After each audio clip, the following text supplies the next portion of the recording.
Good afternoon, everyone, and welcome to Pioneering Pensions. For those who don't know me, my name is Stefan Lundberg, and I have a passion for pensions. The reason for that is pension is social infrastructure. Pension is the big S in ESG, and it's about creating financial wellness for people later in life. And in order to do that, we have invited a lot of interesting speakers to Pioneering Pensions, people who pioneered pension. And the whole idea is we should learn from each other and discuss with each other because there's so much we can learn to make pensions better. Today, we have Bonnie-Jeanne MacDonald coming to visit us, and she's a senior director at the National Institute of Aging in Toronto in Canada. And I met Bonnie-Jeanne a long time ago at one of the ICPM meetings in Toronto, where Keith Ambastier had invited her to give a presentation of a paper. And that was a very good paper. And since then, I followed Bonnie-Jeanne's research. And with that, Bonnie-Jeanne, I want to wish you welcome to Pioneering Pensions. Thank you so much, Stefan. I have all the respect in the world for you and the knowledge and the insights that you bring. And so it's a real pleasure to be here. Thank you, Bonnie-Jeanne. And for you in the audience, remember, we do this so everybody can ask questions. And the whole idea that in the chat, you can type your questions, and Bonnie-Jeanne and I are going to have a conversation for half an hour, and then we're going to open up the chat. So don't hesitate, don't be shy, type down your question and we will get to it. So with that said, Bonnie-Jeanne, I have my first question for you. And I think you have such an amazing job because your job is to combine, industry insights with policy around pension, but also academics, and put it together in a way that sort of can make pensions better. I think it sounds super cool. So can you tell us a little bit about it? Thank you. Yeah. So I'm the resident. I have two jobs. I'm the resident scholar at Eckler Limited, and that's a very well-respected pension consulting firm here in Canada. But I'm also the director of financial security at the National Institute on Aging at Toronto Metropolitan University. And we're a relatively new institute. We were started about 6 years ago. And what's interesting about us, we have a very unique mandate, and that's how we can look at how to help Canada's aging population from a financial lens, but also to bring together the health as well as the wealth sides of aging, because clearly offering valuable solutions that are going to help older people is not just about how much money they're going to have. It needs to really take that holistic approach and incorporate all of the factors that affect our well-being. So that's what the ANIA aims to do, and really that's what I'm passionate about. And that's to combine what we learn from the academic research world with insights from government and industry in Canada and around the world, and from people like yourself, put it all together, and then we can come up with better solutions that are really going to help Canada's aging population. Thank you. I was wondering, Canada, we all heard about Canada and their sort of pension, the Canadian pension model, and we look a bit at it from most places. So I say, wow, it's amazing they can achieve that in the pension funds. But I understand that not everybody is including in that model. So it would be helpful for us to, if you can explain a little bit, how does it work in Canada, and what happened to the people who are not included in one of these great pension schemes? Yeah, good question, Stefan. So as you know, by definition, retirement financial security does mean you can maintain your standard of living as you go into retirement. So we can see the challenges and the gaps in the Canadian retirement system when we look at kind of a snapshot of it. So in Canada, we have our Canada Pension Plan, which is like Social Security. It's an earnings-based plan that's linked to your employment history. We also have a universal benefit called Old Age Security. We also have a low-income top-up for low-income seniors. Now, if we put those numbers together, Canadians get about $20,000 that are going to come from these public pension sources, and this will provide that inflation-indexed pension income for the rest of their lives. But the rest is really supposed to be made up from private savings and workplace pension plans. But 80% of Canadians are actually not even in a workplace pension plan in the private sector, and this has created that major gap in the retirement income system.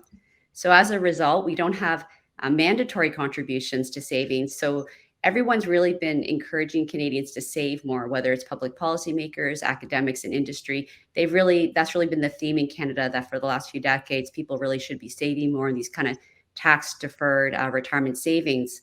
But of course, the challenge is that even when you save adequately, having a pot of money doesn't actually give what people need in retirement, and that is a pension. They don't actually give you that lifetime income that will protect you into your older ages. So what I usually say to policymakers is that we need to look at it from the individual's perspective. Even if people are able to save adequately, managing that money in retirement, it's not just a difficult task, it's really an impossible task. And I've heard your other guests say the same thing. And that's because they're basically being asked to manage a pot of money. That pot of money will change in an unknown way. It's going to pay for these unknown expenses. The inflation's unknown. And it's most of all over this unknown time horizon. And that's because retirement can last anywhere from days to decades. We just don't know how long we're going to live. And one thing that people don't often mention is that if people do run out of money, it's usually at the more vulnerable times of life. And if you run out of money when you're 90, it's a lot different than if you run out of money when you're 65, because 65-year-olds usually have their health. They can go back to work, they can get loans. There's a lot of flexibility there. But 9-year-olds just don't have those options. And oftentimes their spending is directly linked to their health. So those kind of expenses are no longer voluntary. So in Canada, like many other countries, we're really facing this kind of challenge about how we're going to turn savings into that lifetime retirement income so that, aging Canadians don't have the potential to run out of money when they actually need it the most. When we think about pensions in the UK and how to sort of deal with this payout solution, we also wondering, will people's sort of consumption change as they're getting older? And I know since you've been looking into it, do you see, when you look at the Canadian side, have you experienced that the consumption changes as people grow older, or is it more or less constant? What's your take on it? Yeah, so in Canada, there has been historically a lot of debate about consumption patterns. And at least in Canada, really the debate's always been fueled by the question of whether or not public sector defined benefit pension plans should be inflation indexed. So that's where the debates come from.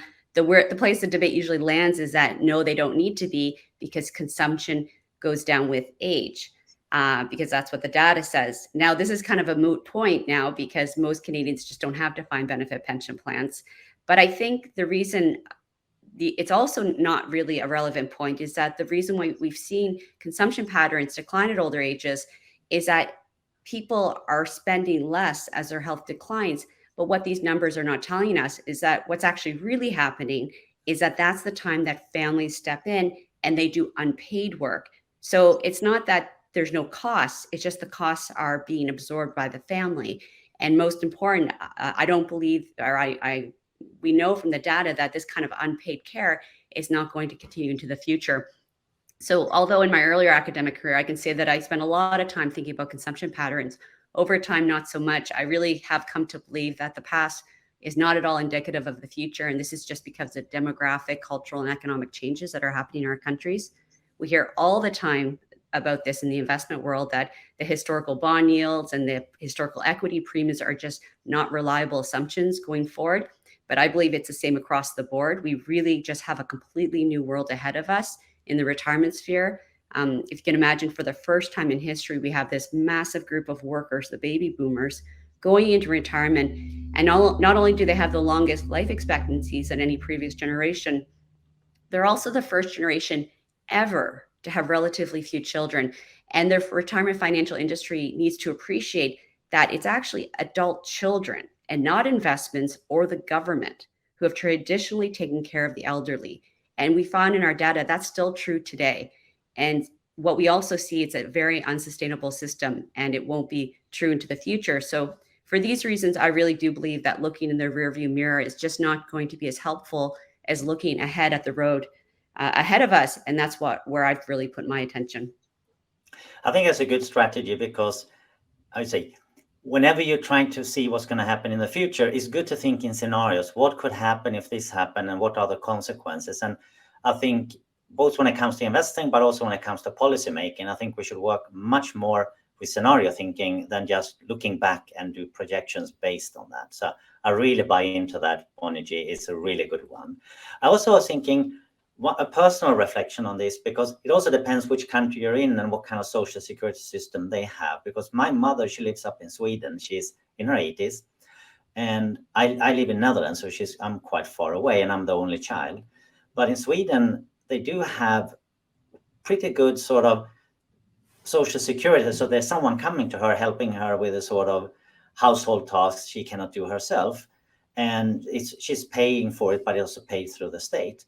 So for her, actually, the state pension is more than enough to cover all her consumption needs, because this sort of the household services is actually part of the overall social security system. And as you say, maybe that's for my mother, but maybe that will not be for me.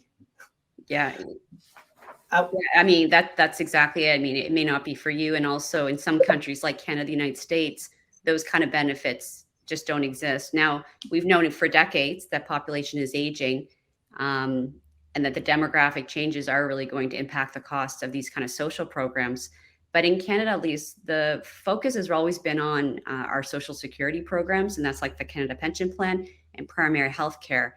And public policy debate, we haven't focused at all on this strain that's going to emerge as the population ages, and that's long-term care. And that's the care that someone like your mother receives in her home, as well as people in nursing homes.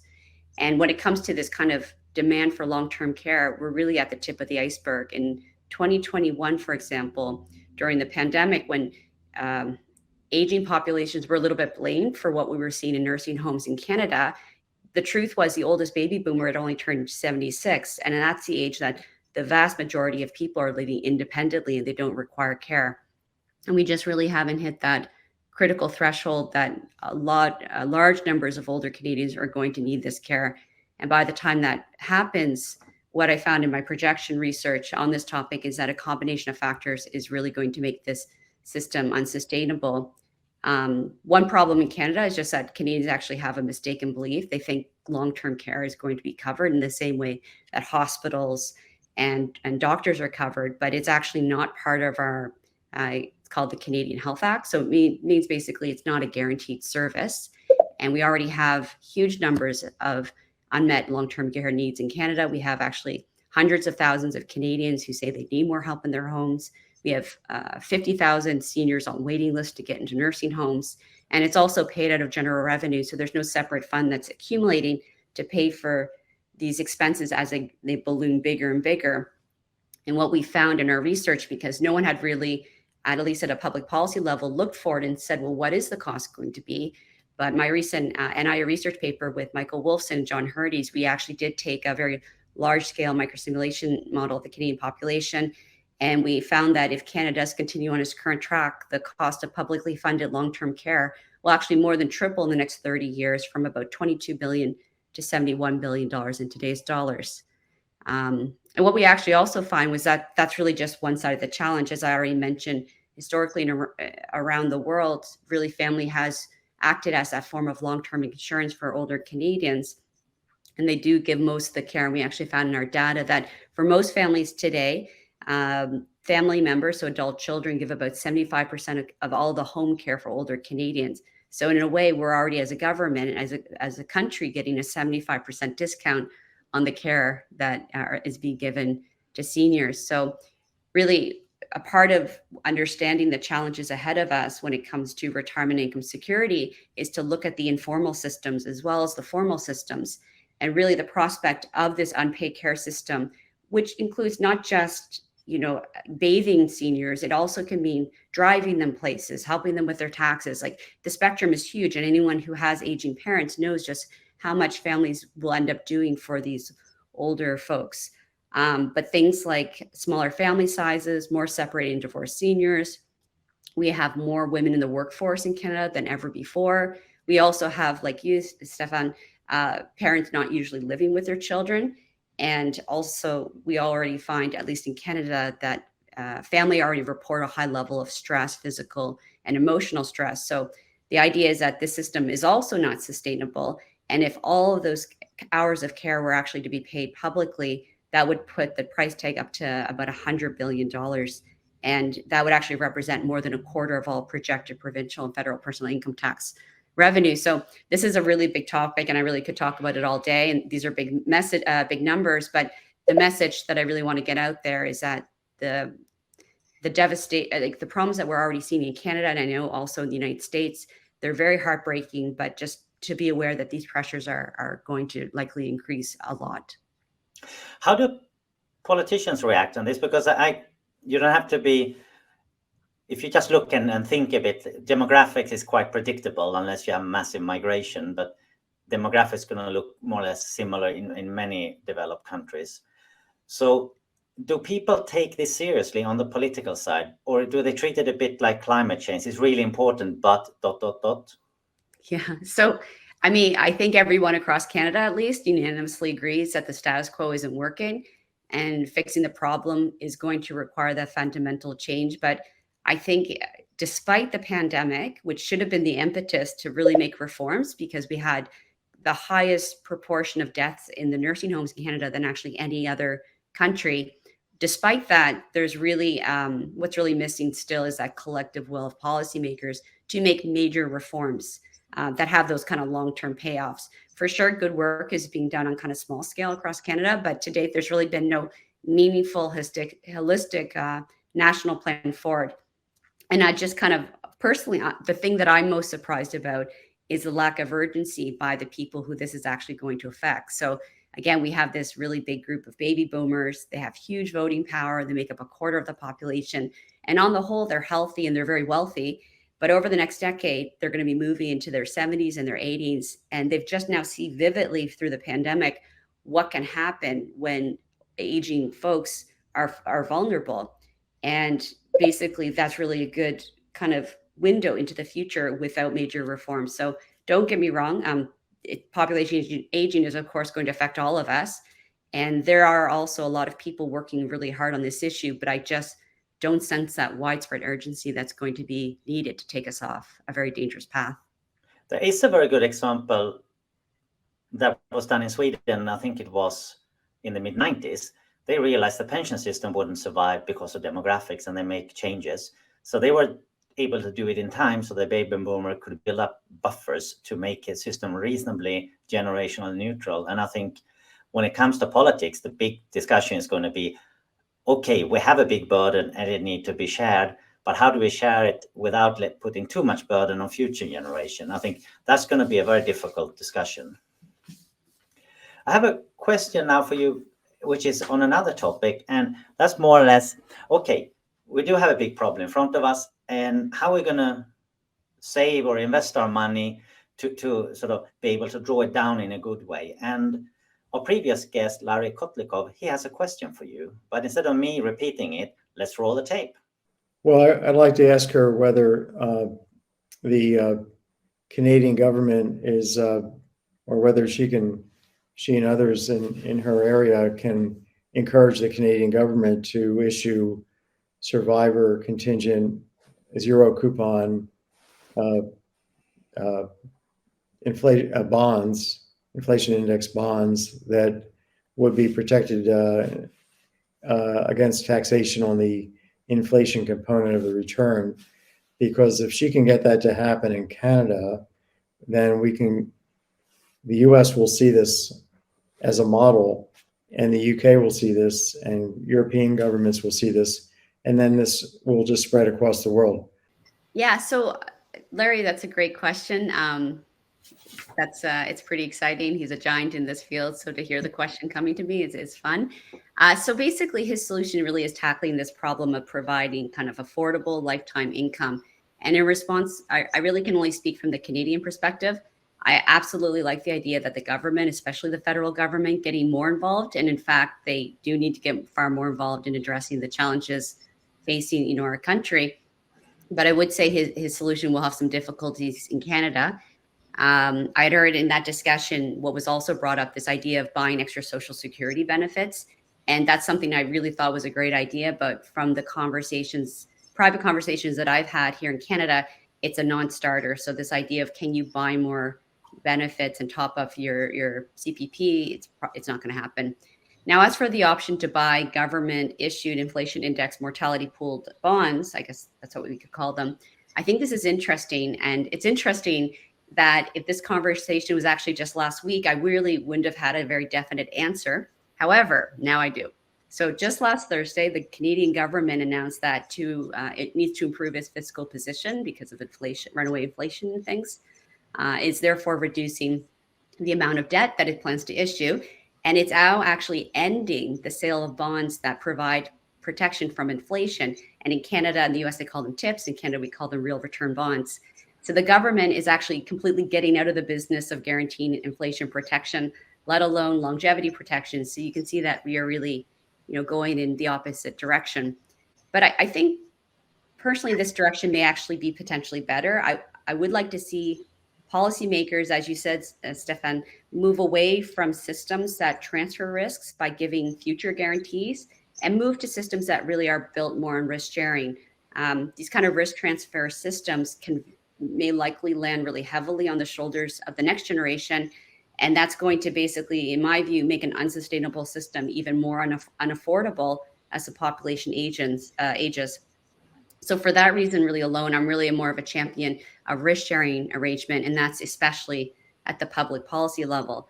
And we can fortunately see this line of risk-sharing solutions emerging in the retail market. In Canada, for example, Canada is actually the first country in the world to allow mutual funds that pool longevity risk. And that was done by Purpose Investments not long ago. And it's actually, interestingly enough, it's not an open cohort mortality pooling for those who know the technical parts of this. It's actually close cohort-based mortality pooling. So the risk transfers the risk sharing is actually very contained. So change is definitely happening, but I do believe, risk sharing rather than risk transfers is, in my mind, the way to go.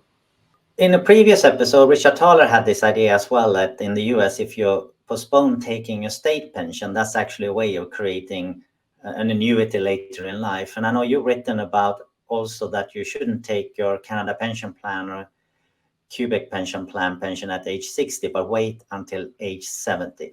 Can you tell us a bit about the research and the findings you have from your research there?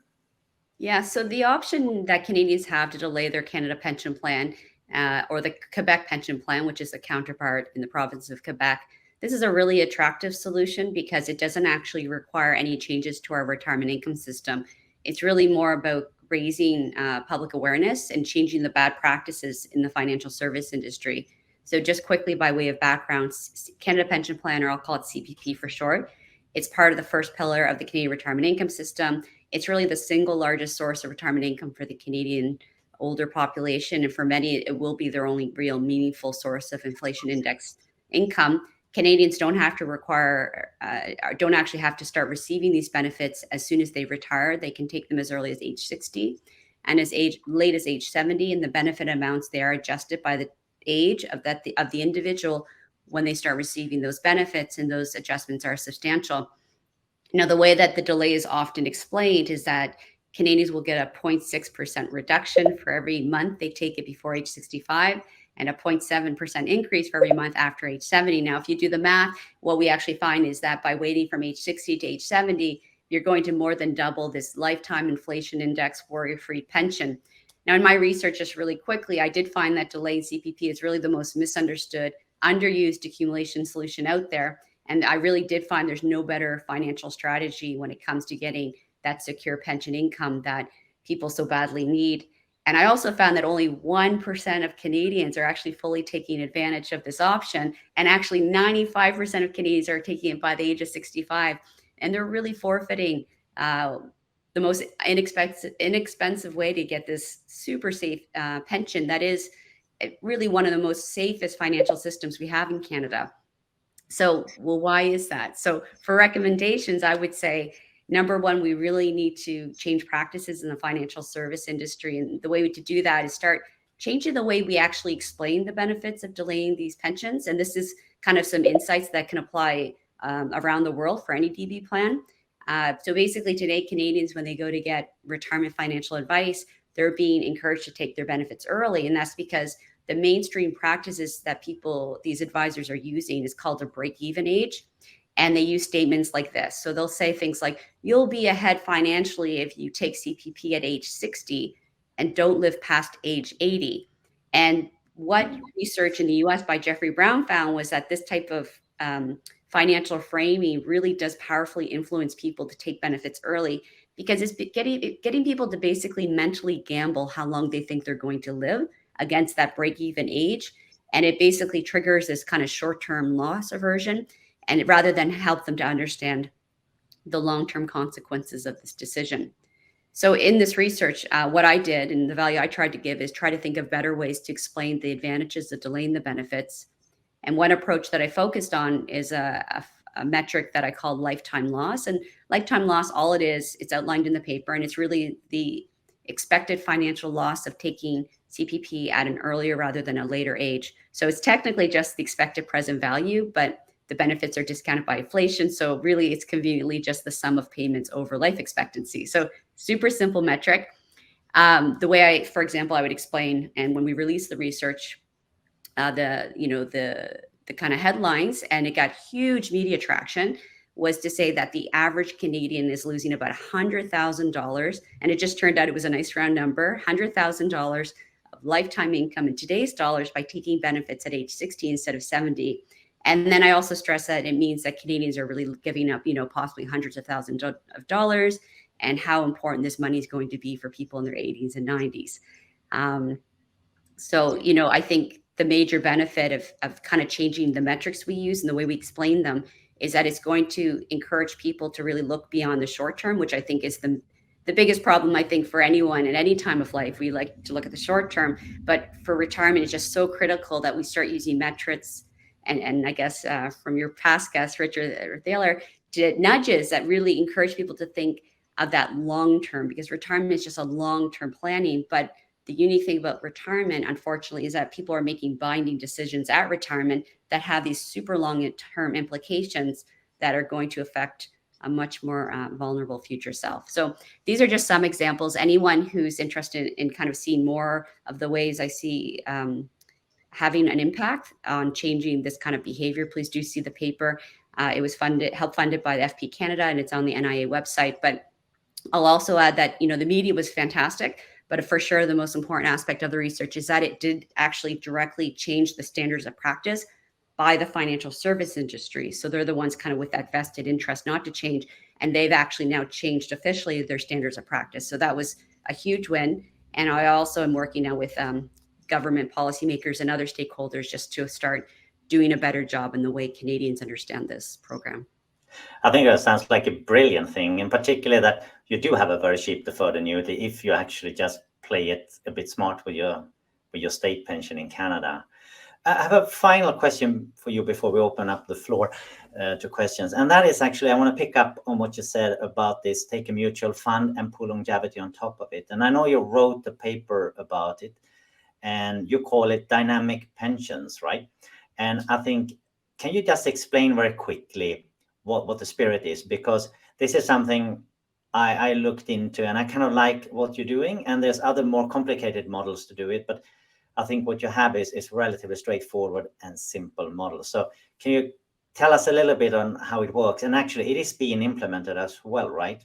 Yeah, so I'll just kind of go through it pretty fast. So as I said, Canadians really have this complex challenge. They get to retirement, they have two options, what to do with their savings. They either can buy an annuity, or they can keep their money in a savings account. So neither of those are very good options. Nearly nobody buys the annuity. By default, they put their money into these savings accounts. And so basically this is trapping Canadians. And what we believed was that there's a much better solution. We call it dynamic pensions. Dynamic pensions are basically, they're enabling people to pool their money together. And by keeping the money in a pension plan, they're sharing those longevity risks. They're going to get higher expected returns because they get to actually stay invested in the capital markets while also pulling the longevity risk. So this is going to protect them from running out of money as they get older. So really, in my mind, is taking actually the best from annuities and the best from individual accounts. Now, this concept sounds familiar, and that's because it's known by many names, and it's known by group self-annuitization. It's known by tontines, and actually in Canada, we have a completely unique name, and it's called variable payout life annuities. But what we found in our research, and I really want to make a point of this because we did a lot of work on this, is that all these names had major barriers. Tontine has legacy issues. It's also a very opaque name. And it's also a backloaded mortality scheme more than kind of a pension. So it just didn't make sense. We also found that the traditional Canadian name was really problematic in the way that it used annuity. And in the research, it was always very painfully confused with other financial products. So we did really feel like we had to come up with another name to just move this idea forward in Canada, because otherwise there's just so much confusion around the name. So that we came up with dynamic pensions to reflect the fact that the benefits do adjust dynamically with experience. We use dynamic pension pool to reflect the collective nature of it. And also, of course, the word pension, everyone loves pensions, but it also kind of signals that it is a lifetime income. So what else can I say? So what was really interesting about this concept is that there is a pension plan in Canada, which is a descendant of the TIA pension from the 1950s. And they were offering these dynamic pensions for their faculty members over on the West Coast of Canada. And it was actually, they're called UBC. And it was actually UBC that inspired Q Super to actually create one of these lifetime pension options. So basically, Bernick was over. Bernick's a fantastic person. You've had him. He's just incredibly smart. He was over years ago with Keith Ambasher, and he learned about what UBC had done. So they took the idea from UBC's VPLA design, they modernized it, and they took into account all this kind of latest research on behavioral finance, and they then adapted it to Australia. And this product was launched, and as you know, they've gotten lots of awards, and they're just going gangbusters. So it's been a huge success story. But the irony of all of this is that this idea was taken from Canada, but here in Canada, we weren't allowed to set up these dynamic pension pools. So basically, there was a legislative obstacle that prevented us from doing it.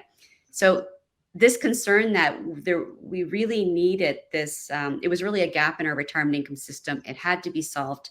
So about 5 years ago, I took it on as an important research topic. I wrote it up in the Canadian think tank publication, CD How, just kind of the concerns about what's going to happen if we don't actually solve this gap in our system.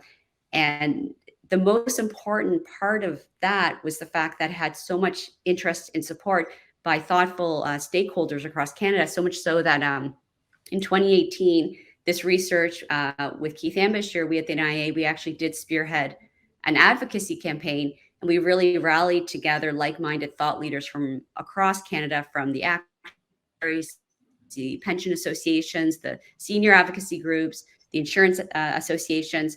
And basically, we pooled these groups together and we wrote a letter to the federal government. And in this letter, we explained that we really need to change the system to allow these kind of dynamic pension pools. And miraculously, it was actually successful. Like usually people write these letters, they'll never hear back. It actually was announced in the budget, they were going to change it. And it actually included changes to our Income Tax Act. So this was a huge win. It was almost, it was a massive surprise, at least to me, that we were successful. I mean, it started with a very good academic idea and it evolved to actual reality. So fantastic news in Canada. We are going to be allowed to set up these pooled plans in DC plans. So that was great. However, what we found after that was we started to look at the numbers and we found that DC plans actually cover less than 7% of working Canadians. And we really felt that these types of risk pooling, sharing arrangements should be broadly available to all Canadians. So since then, we have come up with a new report that really outlines kind of a framework that would ensure that all Canadians, not just those who are fortunate enough to be in a pension plan, should be allowed to access this kind of more affordable lifetime income. And that paper has also been super successful, lots of media traction. But again, really the success of the work has been by the industry and policymaker. It's really, once you can kind of write out all the problems and solutions in one document, what it's actually done, it's being used as a reference documents for those stakeholders when they're actually talking to each other, so that then they can come up with kind of overcome those obstacles more quickly. So going forward, what I really hope is that all Canadians are going to have access to dynamic pensions when they get to retirement. That sounds good. And if you give them out enrollment, it will be even better. I wish. Shouldn't push it too far. I think what I really like with your story there on how it sort of happened is that was a similar thing in Netherlands called NetSpar, and they came together and sort of found a neutral ground and discussed it and outlined it, and everybody used that as a reference, and then everybody talked the same language, and that makes a lot of problem go away. It's time to open the floor for questions, and I see a lot of people have written questions, and Daniela took the first one. I think it's a direct follow-up on what you just discussed. It says, in Canada, when will we see dynamic pension plans opts for our RIF options? And I don't really know what that means, but you probably do.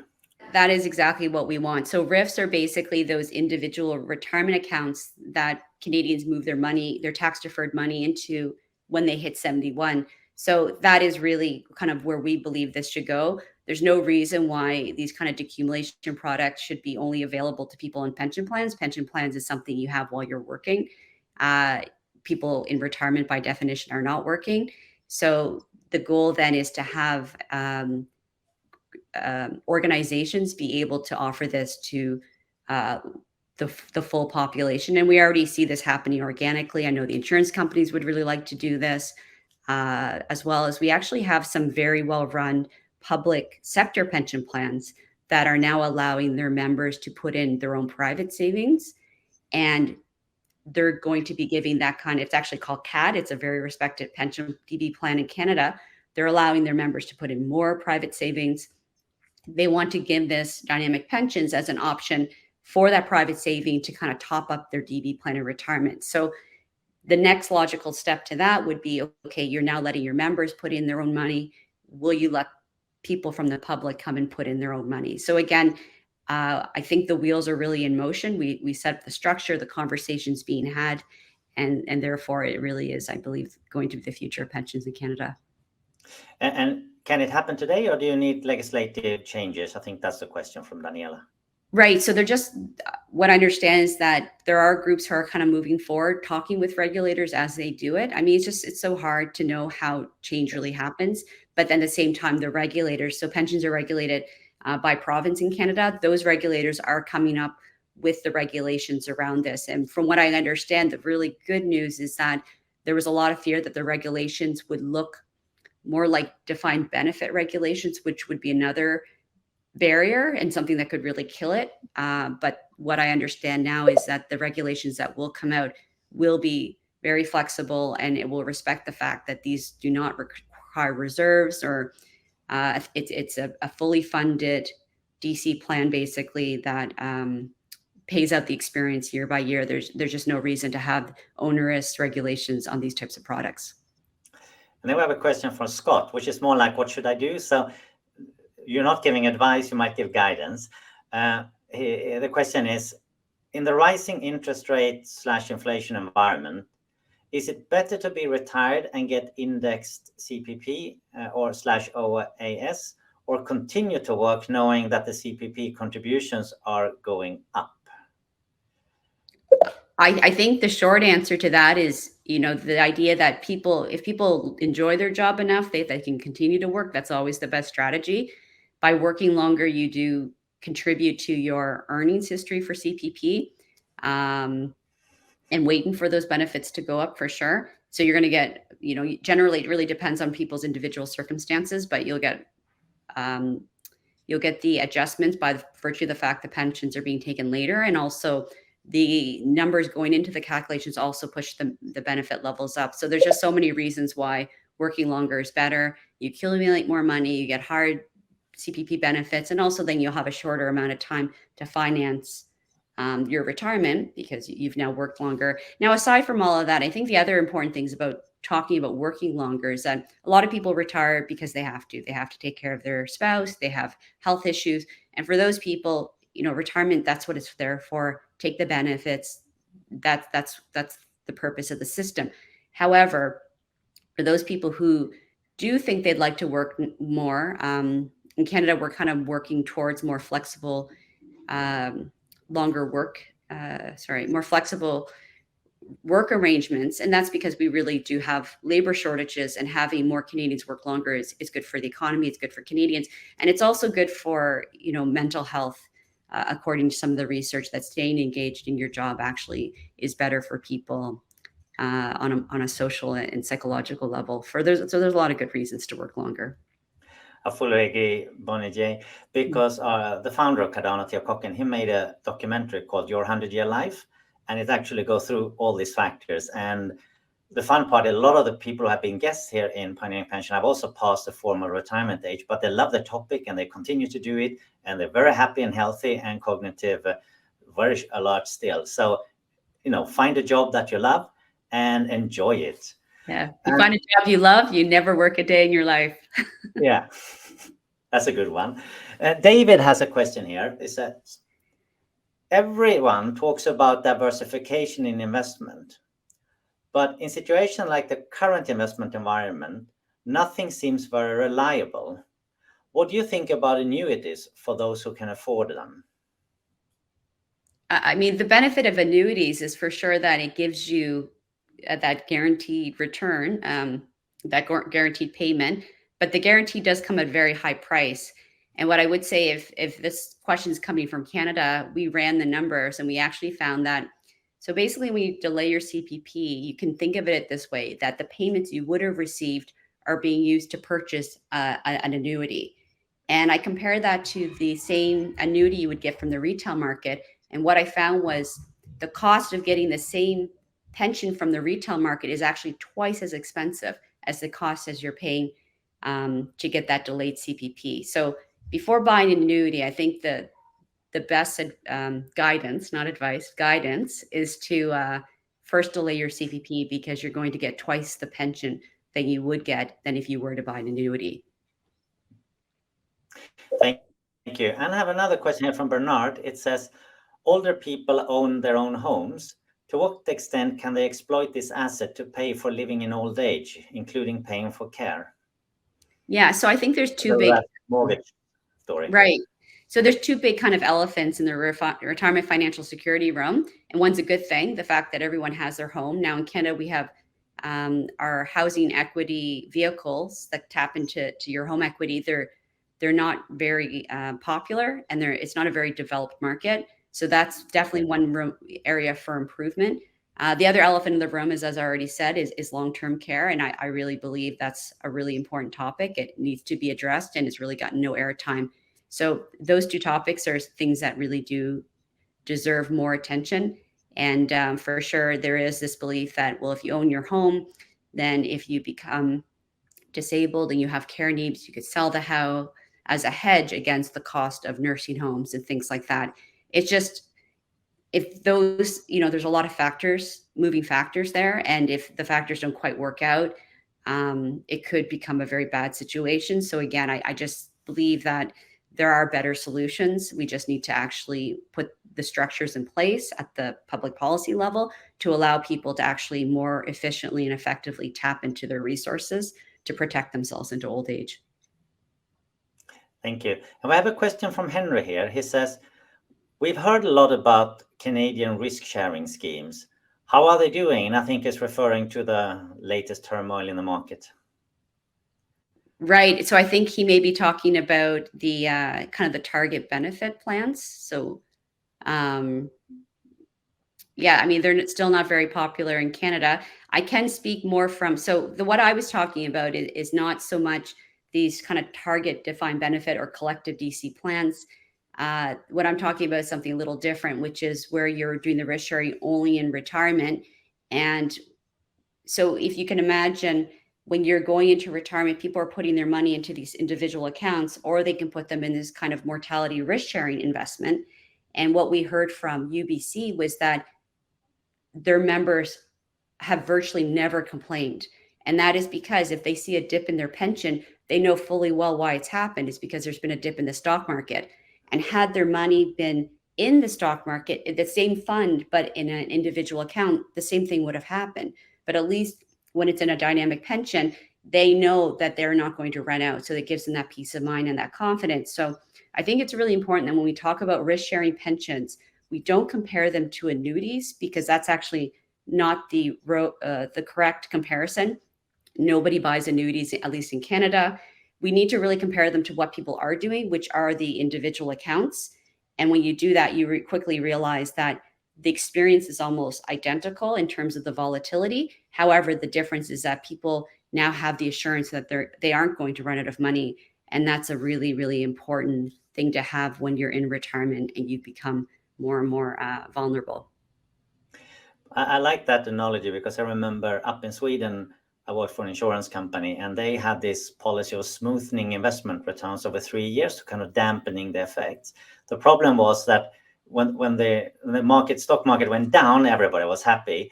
And then when it went back up, they wonder, why is not my savings going up? So have this sort of understandability, I think, is extremely important. And we sort of trying to over-engineer stuff often, but then people don't really understand what's going on. And trust is about understanding, I think, to a large extent.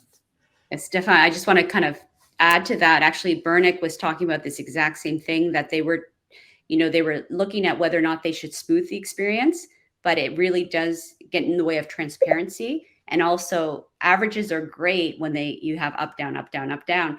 But if you have down, down, down, then suddenly what happens if you model these types of arrangements, you're going to get major swings in the payments, because it may be that you'll get that down, down, down, and it won't average to something good. It may average to something much worse. And if you do the modeling again, you'll have more stability. However, when the swings do happen, they'll be more unexpected and they'll be more severe, because there'll be the accumulation of years of experience. So I think that's a really important message for those who are thinking about these type of risk sharing arrangements, to know that the rules that apply to DB plans don't apply the same way when we look at dynamic pensions. That's a good answer. Richard has a question here, and I think this is a good question. He says, I know little about pensions. Many people don't know enough. Is there any advocacy for this topic to be mandatory in education and or anything else done to educate people?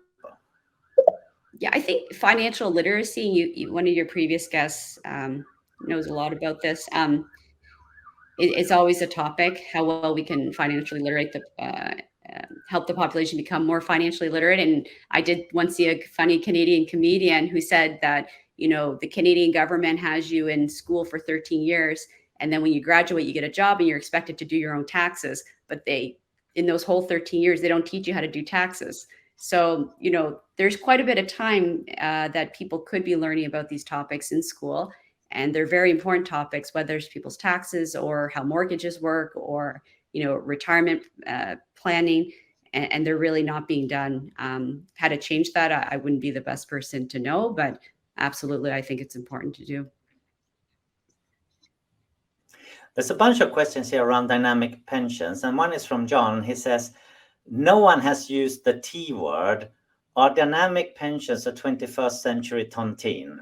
Yeah, well, no, I did use the T word, tontine. So tontines is thankfully not a term we use in Canada. We use the term variable payout life annuities, but I do bring it up because it is otherwise known as a modern tontine. Again, when we were exploring how we were best going to, so these were all implementation issues. Basically, what we found was that there's a great idea. It's been proven by academics, by practical examples, and it's really considered a great solution to the pension crisis. So the step was to say, well, how are we going to actually implement this successfully in Canada? And what we found was the name really did make such a big difference. The word tontine just wasn't really in the Canadian vernacular, so we didn't need to kind of combat that. But the word, if I were to criticize it, is to say that the word tontine, it's opaque. It doesn't describe the product. It also has these kind of legacy issues because there was a big downfall of tontines in the United States. But the other thing is to say is that tontines, I don't think even really well captures the product, even technically, because tontines are more backloaded mortality products. They're not pensions. And so we thought, well, this is basically a pension that dynamically adjusts the payments according to experience. So this is, again, why we just decided it really now needed a new name to help, just to help the communication, because it all really does come down to communication. And you have another question here, which is around communication, and it's from Scott. He says, dynamic pensions, won't consumers have to know solvency ratios to decide which to buy? And I think here you have the mental link between DB and DC. So can you kind of clarify this a bit? Right. So the solvency for dynamic pensions would be always 100% fully funded, because every year in DB plans, actuaries basically do these valuations. They say the investments didn't do what they were supposed to do. Mortality didn't happen the way we supposed. They adjust it. They then look at and that basically changes how well funded the plan is. Now for a dynamic pension, you would do the same exercise, but now you would say, okay, we're going to adjust the payments so that's fully funded. So it's fully funded at all times. And any gains in the mortality and the investments are always directly given to the members. So it's a very transparent, very fully risk-sharing scheme. And this is why this is something I really personally like. And I think this is also the reason why it's been so successful in Australia. And David has a question as well. I think it's on the same theme. So just a clarification, and maybe you already answered this question. He says, how do you guard against active selection in dynamic pensions? Does everyone have to join? Do you prohibit any ability to redeem? Right. So that's a good question. So in terms of selection, right now, the way that you mitigate this kind of adverse selection, there's a couple ways you can do it. Number one is to limit the amount of money that can go in, and that helps to control adverse selection. The other way to control it is to say that there is a death benefit, which is the repayment of principal.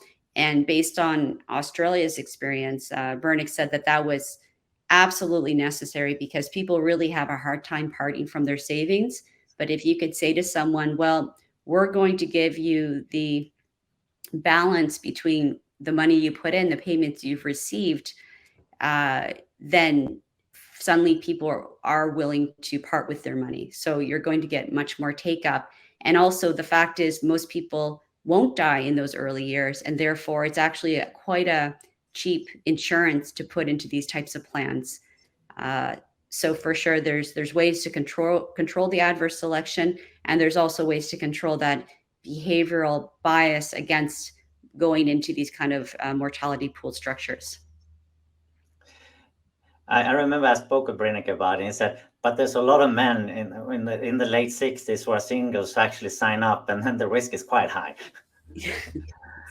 And David has another question here, which I think is interesting as well. And you touched upon it earlier in the presentation, but it's good if you can drill down a bit. It says, is there any debate about the fairest way to allocate mortality credits across surviving members? Or is there a broad consensus about the right approach? And I think this is the big outstanding question people have when you say, if I'm going to take basically a mutual fund or a master trust and do longevity pooling on top of it, I have a great vehicle. You can offer everything, lifelong income. You don't have to create a new fund or anything. But how do you do the mortality credits in a fair way? Because that's where things can go wrong.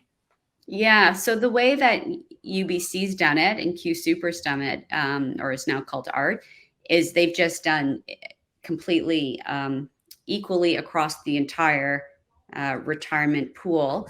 And I think their argument is that the simplicity is so important, and that if everyone is adjusted equally, then that to them is actually fair, because it's also going to be more accepted by the participants.